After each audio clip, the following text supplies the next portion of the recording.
Super, dass so viele hier sind. Wir haben jetzt heute relativ improvisiert und die Teile der Tiefgarage hier in Beschlag genommen für eine kleine Ausstellung und Vorträge von den Studenten unseres Studios.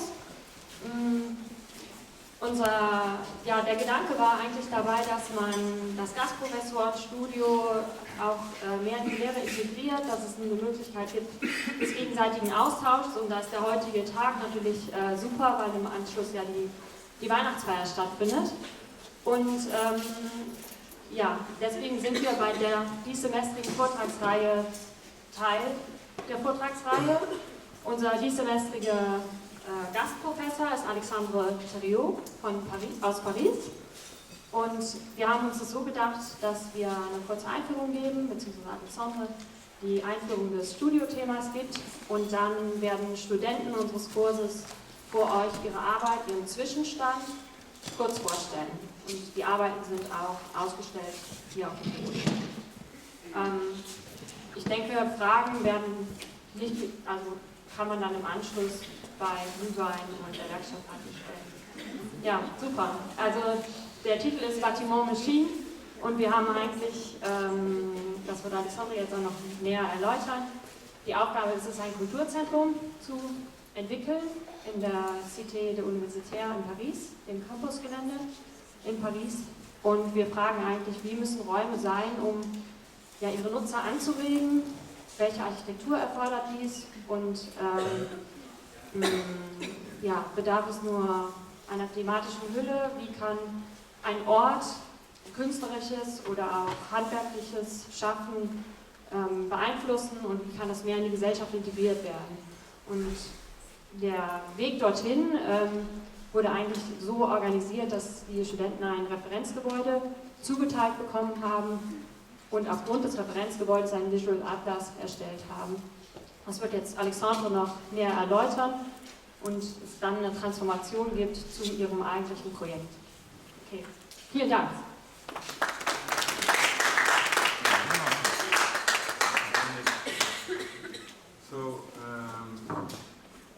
Good night.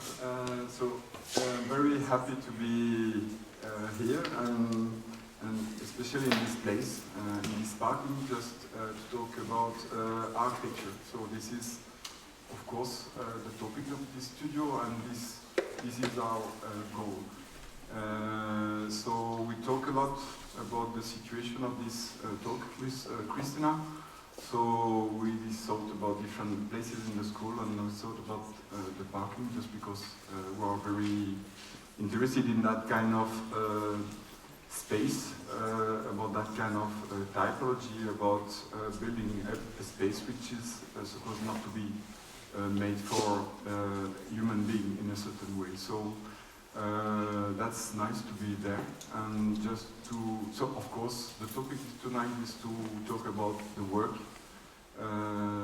our group did for some 2 months, so that's I think we are pretty proud of your works. Of course it's not a final work, this is just in between work, so that's quite important, that's in progress. So this studio was quite interesting, just because, I mean, of course you know, all of us who have some obsessions, who have some preoccupations, and then we try to transform these obsessions sometime in architecture. And then the topic is, of course, the relationship between architecture and program, how the program could change, or could change the manner to conceive. And so that's my main topic tonight, is to talk about architecture. It's, of course, to talk about how to do architecture and also how to teach architecture. So I think we work a lot with questions, much more than with answers. So this is more or less what we did with this atlas. So I think Christina explained more or less what we did during this semester. So This is some pictures we showed a few months ago when we did a lecture. So, for example, this picture is quite interesting, quite important in our work or in our practice. It's, of course, it's like a room. We don't know exactly what's the topic of this picture. Maybe it talks about structure, but maybe it talks about much more about the potential. So this is our main preoccupation in the office. It's what is architecture, and just to know exactly what is the relationship between the program and of course the function and the program. So that's the main preoccupation. So we work with this question. So that was really interesting for us to work with this question of bâtiment machine. So this is always this question of the influence of the uses on architecture and about the process to conceive architecture. So this sentence from Kipnis is quite important also, just because it's talking about one more time the relationship between program and architecture. So what is the relationship between each parts? And I think in the work, that some of the students will present later, you will probably know more about what is this idea about bâtiment machine and about this question of what is the program and what is supposed to be the program in architecture. So, so the topic, that's more or less the presentation we did in September. So I think it's not really. I think all of you were there during this presentation. So I think it's not so important to do one more time the presentation. I think that's much more interesting to listen to the students, because the work is there and this is their manner to catch this topic and their way to transform this topic of bâtiment machine and by their own way. So because my conviction is that we have to learn, each of you, to think by yourself. We are not there to learn you to do architecture like cooking. It's not the topic. You have to learn to practice and to think about architecture by yourself. So this is what we tried during these 3 months. And I think the result now, just one more time in progress, is really quite interesting. So I'm very happy to introduce this work. So the students asked to show us, to show you what is architecture for them by thinking about this atlas and to think about architecture through an iconographic research, because we think architecture is also research. So, next step is for you. Yeah, you don't think you're on the way.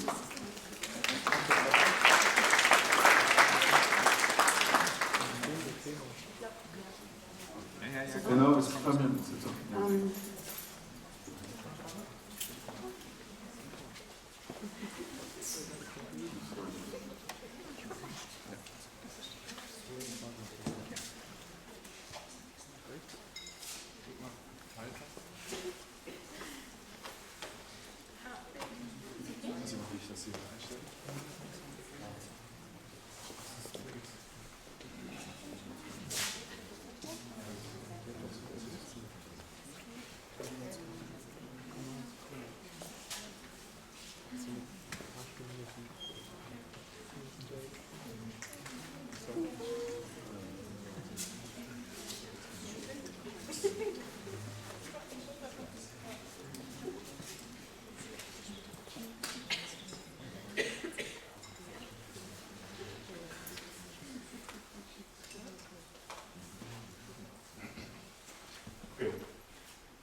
My reference image, as we all had to choose one, is the Maison de Verre by Pierre Charot. And since building an atlas is one of the biggest steps in all the design, I was spending a lot of time on that. And instead of researching the building and going through every floor plan and the sections, I just took a look at that exact image and tried only to focus on what I see, and eventually I did an analysis of that. So I tried to capture the atmosphere you see when you look at the huge glass facade on the right, which is the most important thing to me, because even though it is glass and there's a lot of light coming through, you can't see through it because it's very blurry. So this, to me, gives an idea of being very isolated from your exterior world, even though there's so much light from outside coming in. And then these ventilation panels you see in the middle of that picture are supposed to give fresh air to that room, but they don't let you take a look outside as well. So that gave, to me, that is an attention of just focusing on the inside rather than the outside. And then there are a few more details, like the library, the large bookshelf on the left, and this painting and the piano, and all of that is what made a certain image in my head. So I just collected a lot of images like this very blurry landscape that is supposed to be everything you see when you look outside. And then the glass facade also reminds me of an empty movie screen, for example, where you just look at it and wait for something to happen, and it's a little bit hallucinating maybe. And of course the bookshelf is a huge deal to it, and then I also was reminded by some paintings, for example this philosopher sitting in his ivory tower looking out on the world and just getting his inspiration, even though he doesn't participate in society, just like the dude from The Big Lebowski, who's also living in our world, but is not really participating as many other people.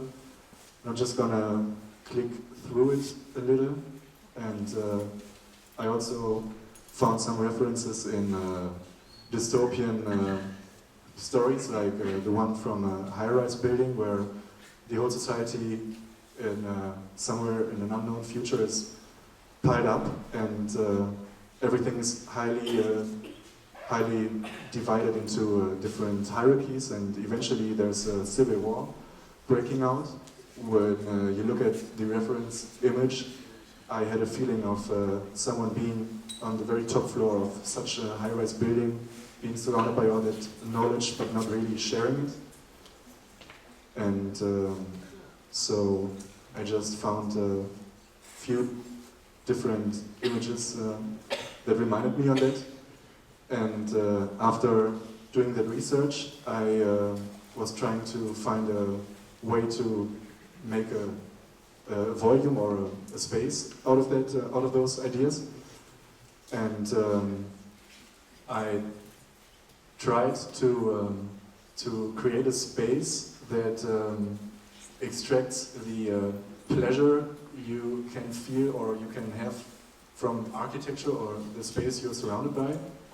So what is important to me is that you're pretty much only focusing on yourself when you're in that place, and that you, even though you are surrounded by your environment, you don't really get distracted by that.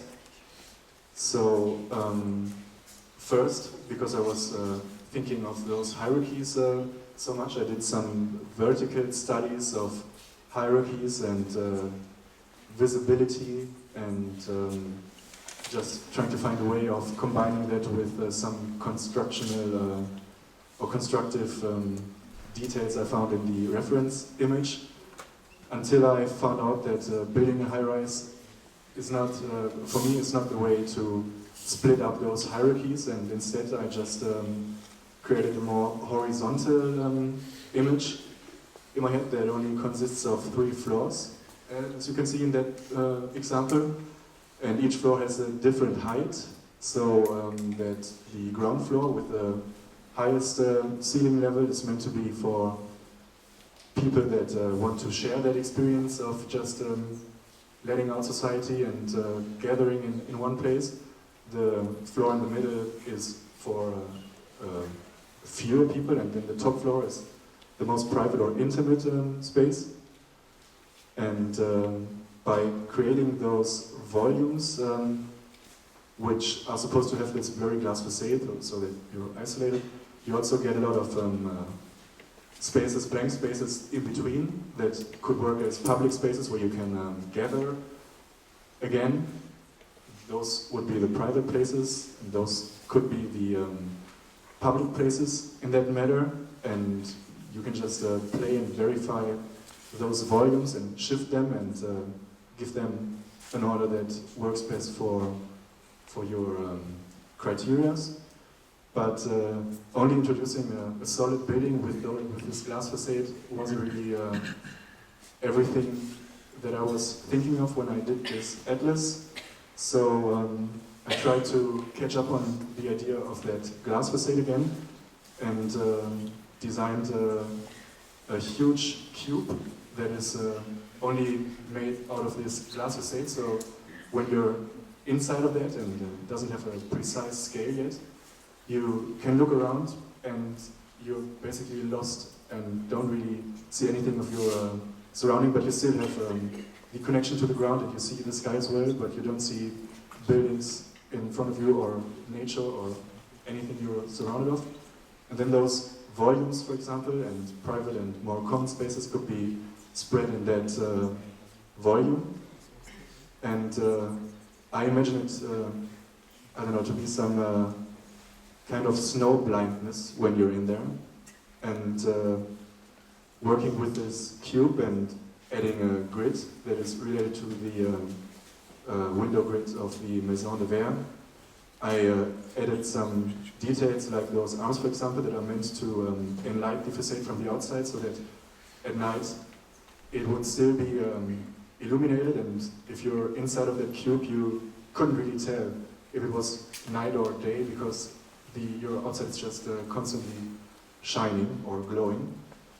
And to make it even more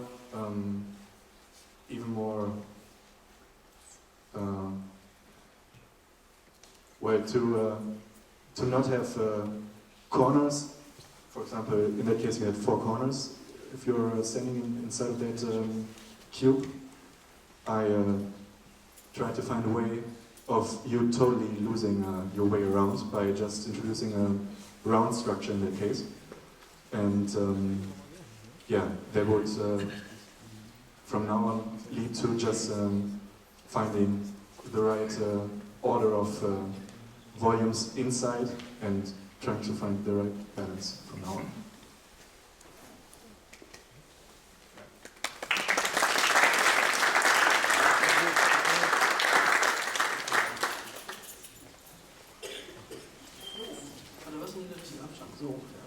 Ich glaube, das geht. Ach, du ist auch ganz cool.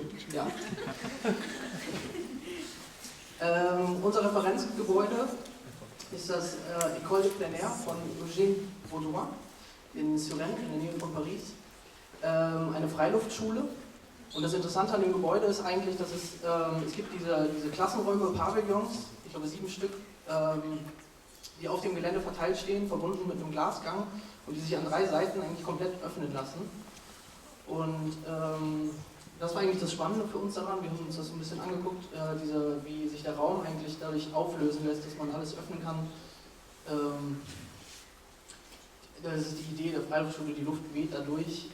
Es gibt diese Verknüpfung zwischen Natur und Architektur, und das war das, was uns da sehr interessiert hat. Und deswegen haben wir in unserem Atlas das versucht abzubilden. Sowas zum Atlas? Ja, also wir haben uns größtenteils damit beschäftigt, was heißt es eigentlich, den Raum zu erweitern, zu öffnen. Einfach nicht dieses typische, alle Seiten sind geschlossen und es ist statisch und nichts kann sich bewegen. Und damit haben wir uns halt größtenteils beschäftigt. Vor allem auch damit, aus was kann eine Wand bestehen und muss eine Wand etwas Festes sein, muss eine Decke etwas Festes sein, wo fängt Natur an, wo hört Natur auf. Und so sind wir dann dazu gekommen, dass wir uns quasi bei dem Prozess Fragen gestellt haben und die dann auch aufgelistet haben. Dann gemerkt haben, während wir diesen Atlas erstellt haben, dass wir eigentlich diese Fragen im Laufe unseres Entwurfs auch beantworten wollen und so jetzt in der nächsten Zeit auch weitermachen. Ja, oder auch nicht beantworten teilweise. Teilweise ist es auch interessant, die Fragen als Fragen stehen zu lassen. Genau, und der nächste Schritt war dann eben ein Fragment Model zu erstellen. Und aus der Kombination aus dieser Öffnung der Räume und auch diesen Mechanismen, die uns sehr interessiert haben, sind wir zu einem klassischen Eis gekommen, dem Ed von Schleck, das glaube ich jeder vor Augen hat. Also das ist jetzt kein Ed von Schleck, das ist so eine... Von Schleck jetzt nicht mehr, ne? Auf jeden Fall haben wir uns dieses Eis gekauft und das Prinzip von diesem Eis, ich glaube jeder hat das in der Hand, ist eigentlich ziemlich einfach, man schiebt es nach oben und nach unten und dadurch verändert sich der Inhalt, beziehungsweise der Inhalt kommt raus und man kann es nächsten Blick, wenn man das hin und her klickt, ist das im Grunde so die Funktion von dem Eis als Modell umgesetzt. Und wir fanden es einfach super spannend sofort, wie sich halt verschiedene Räume bilden, wie quasi die Wand unten verschwindet, oben wieder auftaucht und dadurch ziemlich viel passiert. Und das ist so unser Ausgangsthema für die nächsten Schritte gewesen, für die nächsten Modelle und Mechanismen, die wir dadurch dann entwickelt haben. Ja genau, und dann haben wir uns sehr, sehr viel mit Techniken beschäftigt, wie man Wände bewegen kann, hoch und runter, zur Seite, 1000 verschiedene Sachen, Modelle dazu gebaut, Überlegungen und sind auch immer bei diesem runden Prinzip eigentlich geblieben, auch bis zum Ende. Das war auch noch eins davon. Genau, dann waren wir bei diesen runden Pavillons, haben uns damit beschäftigt, wie groß müsste so ein Pavillon sein. Genau, da kommt jetzt wieder zur Funktion. Also wir haben... Also als wir uns damit beschäftigt haben, wie groß müsste so ein Pavillon sein, sind wir natürlich darauf gekommen, okay, was wollen wir überhaupt für Funktionen da drin haben? Weil so komplett ohne Funktion ist es sehr schwer, die Größe eines Raums zu bestimmen. Und da sind wir relativ schnell zu dem Punkt gekommen, dass es eigentlich auf diesem Campus, also das ist ja, ich weiß, da wurde jetzt nicht so viel drüber gesagt, also bei diesem Campus, das ist ein internationaler Campus für Erasmus-Studenten, gegründet 1910 oder so, wo verschiedene Länder Studentenwohnheime gebaut haben, quasi als Repräsentation für ihre Studenten und für ihre Länder. Und wir haben gedacht, dass es eigentlich, was so ein bisschen fehlt, ist ein Bereich, wo wirklich alle zusammenkommen und wo es nicht um Repräsentation geht, sondern wo alle Studenten einen Punkt zusammenfinden können. Und auch mit diesem Hintergedanken des Cultural Center. Und sind dann zu diesem Entwurf gekommen. Eine Zusammenstellung aus Pavillons mit verschiedenen Funktionen. Wir haben eine Art Café- und Arbeitsbereich. Jetzt auch direkt als nächstes. Hier genau, das ist der erste Pavillon, wo man zusammenkommen kann, arbeiten kann, was halt immer so ein bisschen fehlt, ein öffentlicher Raum. Und da ging es uns eben ganz stark auch um diese Idee der Beweglichkeit und der Veränderbarkeit. Und wir sind zu diesen Wänden gekommen. Also die Wände sind hier links im Grundriss schwarz dargestellt und ich glaube in den nächsten Folien kann man ziemlich gut sehen. Das ist jetzt ein Modell, das steht auch da vorne bei den Sachen auf dem Boden, könnt ihr euch gleich mal angucken. Man kann halt diese Wände bewegen, sodass sich immer wieder andere Räume bilden lassen. Und das ist wirklich sehr vielseitig und da sind wir jetzt gerade so ein bisschen dran, das noch zu verfeinern und arbeiten damit im Moment. So, dann gibt es diesen zweiten Pavillon, das ist quasi eine Mischung aus Bandraum, Proberaum und Bühne. Den kann man aufdrehen, das sind zwei Betonwände, die sich so ineinander drehen lassen. Damit ist er dann geöffnet, das heißt, der funktioniert als Bühne, im geschlossenen Zustand halt als Bandraum. Und innerhalb dieses Pavillons gibt es noch die Möglichkeit, mit einem Vorhang verschiedene Zonen zu bilden. Das heißt, wenn ich jetzt irgendwie Kram verstecken möchte, wenn ein Konzert läuft, ziehe ich halt den Vorhang so rum, dass die Sachen versteckt sind. Wenn ich den Kram dann brauche, wenn der wieder zu ist, der Pavillon, und Probe, ist er halt wieder verfügbar. Genau, und der letzte Pavillon.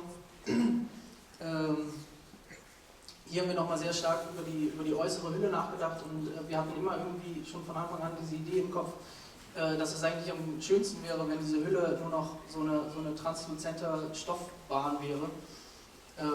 Und haben das hier in dem eben umgesetzt. Also die äußere Hülle ist nur ein Vorhang, der im Wind wehen kann, der nass wird, der sehr schlecht schützt, wenn man drin steht, aber eben eine sehr interessante Wirkung hat. Also wenn man in diesem Pavillon am Ende steht, dann scheint das Licht dadurch oder der Regen kommt durch. Es weht hin und her und um das Ganze aber irgendwie nutzbar zu machen, haben wir da rein dann einen Raum gestellt, komplett aus Glas, der als, ja, wir haben es jetzt erstmal als Open Usage für alle Möglichkeiten. Also ich glaube, gerade an diesem Pavillon erkennt man jetzt gerade so ein bisschen, Wir sind halt echt noch auf dem Weg dahin, wissen noch nicht so ganz genau, wie sich das entwickelt, wollen auch noch viele Fragen beantworten. Ich hoffe, es kommen noch viele Fragen auch auf. Und ja, das ist der Zwischenstand. Mal sehen, wie sie... Ja.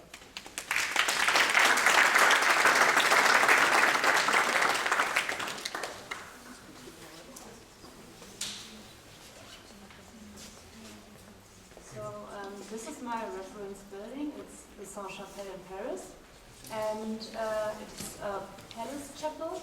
And from outside, it seems to be one building, but from inside, it's divided into two parts. So we have the chapel for the workers, and then we have the chapel for the king upstairs. So that was my first picture, and I begin with the atlas of that picture, and I try to create an atlas which can tell a story. And so I just started to ask myself, why do we use religion, and also the connection between religion and architecture. So I think the religion and also the church is a kind of protection for the people. It's a place where you can feel safe. So the church takes the people by the hand, and also the atmosphere in that building is very holy, godly. You have that warm light there and all the colors. So I decided, so we have no real rules for religion, and you can pray wherever you want to, and also like in that picture from the western wall, it's just a simple wall, no roof, and the people go there to pray. So I said, okay, each religion and each person try to find their own cosmos where they can pray. And then I thought also about the society in that building. We have two different kinds of societies. We have that king, which is very rich, and the poor workers for the king. So I take that picture also with the colors, with that red, blue, and gold. It is also in the church. So it's a one Dieu, one roi, un foi, un roi.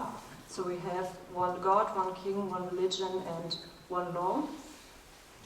And I think the Church of the King is a kind of having a party there.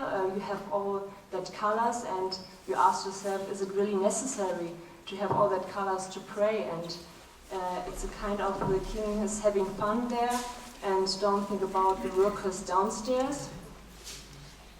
Yeah, and the workers like prisoners, you want to hide them.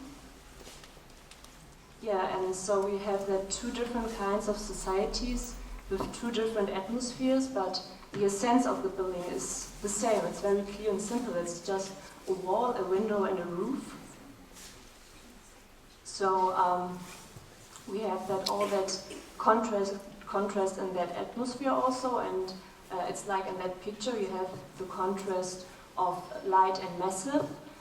So the church for the workers have that massive walls, and when you're in the church for the king, it has that windows, and you think that the roof is flying over your head.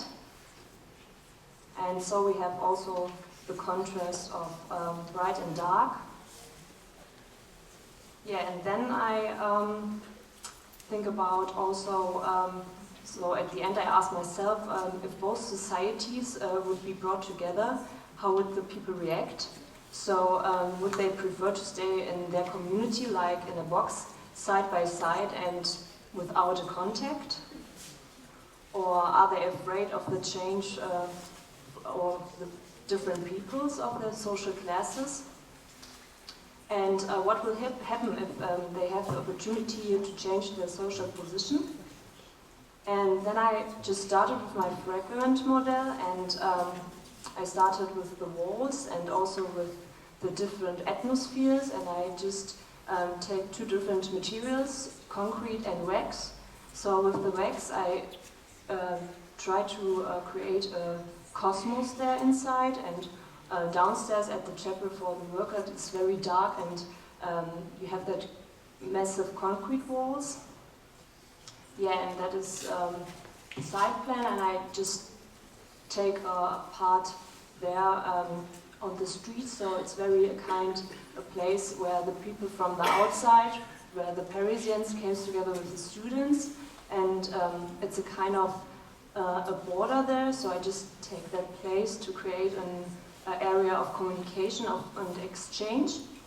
And my program will be inter-religious prayer space, so you have the prayer rooms for different kind of peoples, and also a library and a working place there. And then I make again a research because I asked myself, how can I put that different religions in a form? Maybe I can show them in an abstract way. So I just take that forms for my different religions. And here are some of my working models. So I just think about the volumes of the different religions. Are they hide or is it public? Can you see it? Yeah, and then I make some different kinds of designs. So the first idea was to create an addition, so that you create a center and that each part of that religious space, that you have not a ranking there. There's some ideas. Also to create an open ground floor, and that you have the possibility to have a space to pray also outside in summer. This is a tree and a model picture.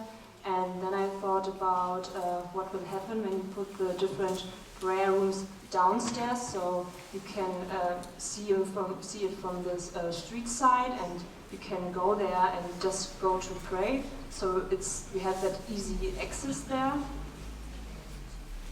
And I worked also with that kind of emptiness between that prayer rooms, like in the Sainte-Chapelle. And then I also had the idea to take it to the prayer rooms on the top, so you can go around there first at the library and meet the other peoples from the other religions.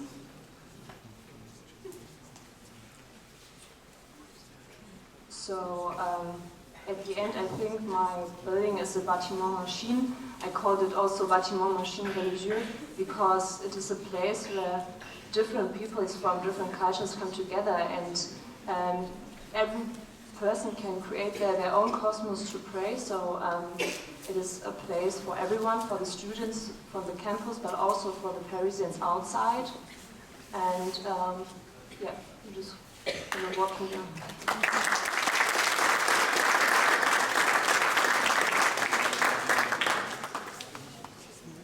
Ja, ich glaube, wir möchten erstmal in dem Kurs uns ein großes Danke aussprechen, weil wir haben euch in den letzten Tagen oder in der letzten Woche mit dieser Art der Präsentation etwas überfallen. Ich finde, ihr habt das total souverän gemacht, die ganze Gruppe, nicht nur die 3 Präsentationen, die wir jetzt gesehen haben.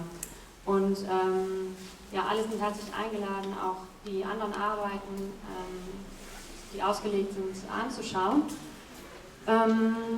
Wir möchten abschließen mit einem kleinen Film. Eine Gruppe hat anstatt eines Fragmentmodells ihres Referenzgebäudes hat sie einen kurzen Film erstellt.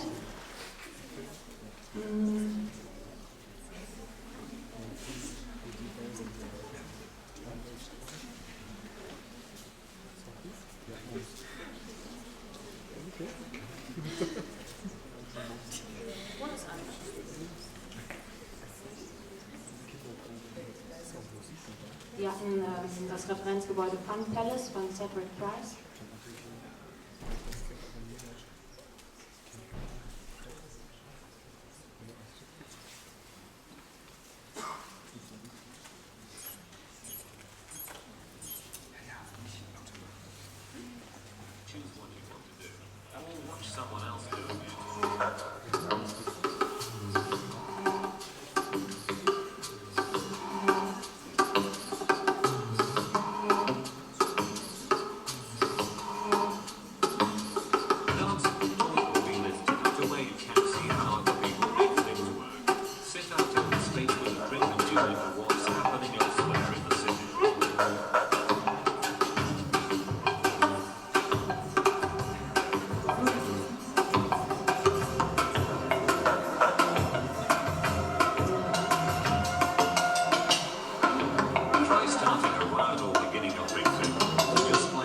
stare at the sky.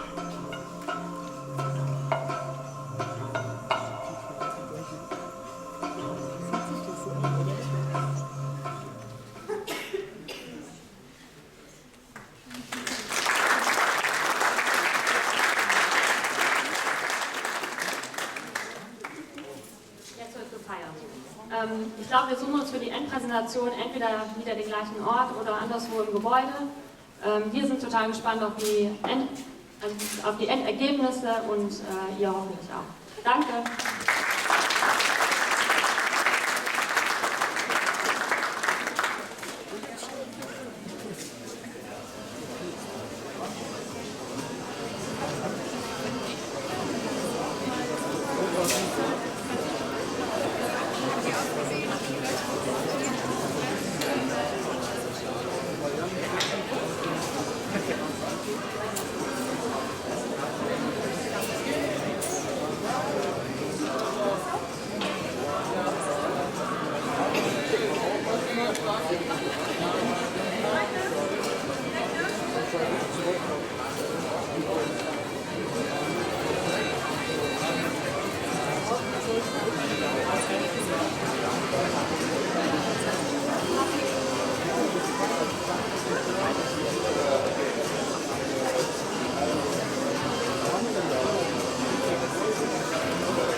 Bin ich auf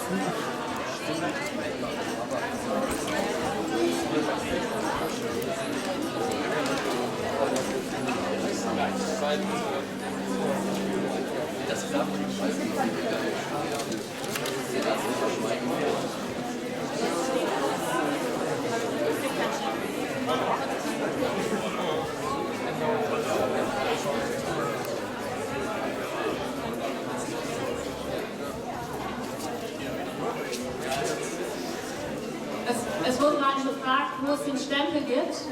Heute gibt es keinen Stempel. Das war eine Veranstaltung von den Studenten für andere Studenten und ich hoffe, ihr habt es auch so genossen. Viel Spaß. Tschüss.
Ich habe vergessen, dir zu sagen, für den Urlaub. Ja, gerne.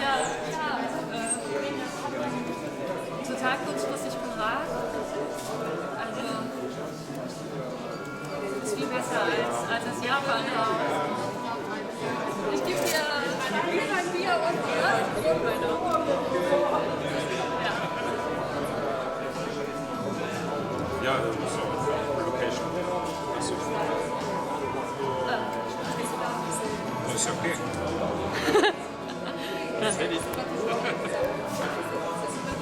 Ist das so? Ihr nehmt weiterhin auf? Oder nicht? Mach mal. Doch, das wird weiter.